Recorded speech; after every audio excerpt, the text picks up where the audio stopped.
George Lucas has a huge birthday bash, and Jenny Nicholson reveals all in her 4-hour video on the Galactic Star Cruiser. Meanwhile, the first reviews are in for the Acolyte. All this and more coming up on the Star Wars slate. Is that a bench? Everything is not ideal. We're in agreement on that one.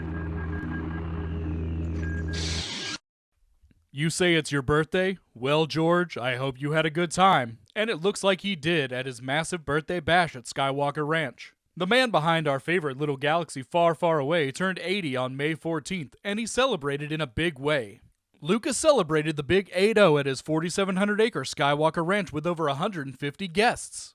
Some notable names include Steve Martin acting as the MC, Alicia Keys, John Baptiste, H.E.R., Tyler Perry, Steven Spielberg, Peter Jackson, Oprah Winfrey, Han Solo, Mace Windu, and Luke Skywalker himself, Harrison Ford, Samuel L. Jackson, and Mark Hamill. The party lasted from 6 p.m. to midnight, so even though Georgie Boy may be getting older, he can still party hard.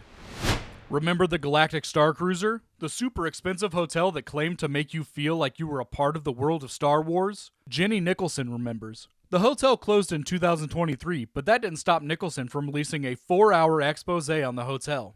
In her video, The Spectacular Failure of the Star Wars Hotel, Nicholson goes into great detail regarding the history of the hotel and her stay. Nicholson states that she paid $6,000 for what she equated to Star Wars LARPing. But in reality, the theme getaway wasn't all that it was cracked up to be. The rooms were cramped, the technology behind it all kept failing, and there was a general sense of confusion as to the purpose or audience of the whole thing. She did, however, praise the cast members' performances and the details in the ship hotel's interior.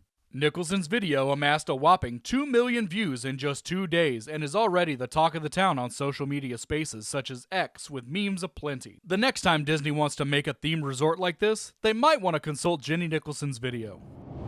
George Lucas heaps on the praise for Disney's treatment of his little indie franchise. While accepting an honorary Palme d'Or at the Cannes Film Festival, he stated that the new films have a huge amount of talent, great ideas, and production, saying, "I feel like they come from my children, and sometimes it hurts a little when they grow up and get away from you." Lucas also took some time to talk about the idea of representation in the franchise. He got some flack during the original trilogy for primarily using white males in the cast, but notes that he used aliens to represent diversity on a grander scale, saying, "The idea is you're supposed to accept people for what they are, whether they're big and furry or whether they're green or whatever. The idea is all people are equal." George Lucas seems to be enjoying his retirement, and he continues to pursue support for the arts and public education. The reviews are in, and The Acolyte seems to be a hit among critics. IO9 got a chance to see the Los Angeles premiere of the show's first 2 episodes, and they loved it. They praised it for not requiring extensive knowledge of the films, but rather just general knowledge of Star Wars.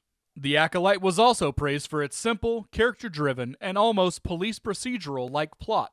Other reactions were also positive, praising it for its high-stakes mystery plot, its emphasis on stunts, practical effects and characters, and the fact that it felt like classic Star Wars while also feeling new and fresh at the same time. The Acolyte premieres on Disney Plus on June 4th. Lastly, Stenberg recently sat down with Empire Magazine to talk all things Acolyte and Star Wars, including meeting Hat Man himself, Dave Filoni. Stenberg says that when she met Filoni, she teared up a bit, saying, "He was like, 'It's so cool what you guys are doing over there. We're so excited to bring you guys into the fold,' and I was like, 'You created the Clone Wars.'" Stenberg also talked about how the show was pitched to her, saying that she was presented concept art with her on it. "It was so wild," she told Empire. "That's something I don't think ever happens, ever. It was also my first taste of really understanding how Lucasfilm functions. It feels very familial." Obviously, it was a massive honor and shock, but it made me understand that this is the way they work with people, opening up their world and collaborating and placing their trust in people in this really beautiful way. Leslie is that way too, super collaborative. We'll soon get to see Stenberg in action when The Acolyte premieres on Disney+. Remember to like and subscribe to stay up to date with Star Wars Slate. You can also join our public Discord where we talk about all things Star Wars and Lucasfilm in general. This is Ken McPhail, and thank you for watching. May the Force be with you.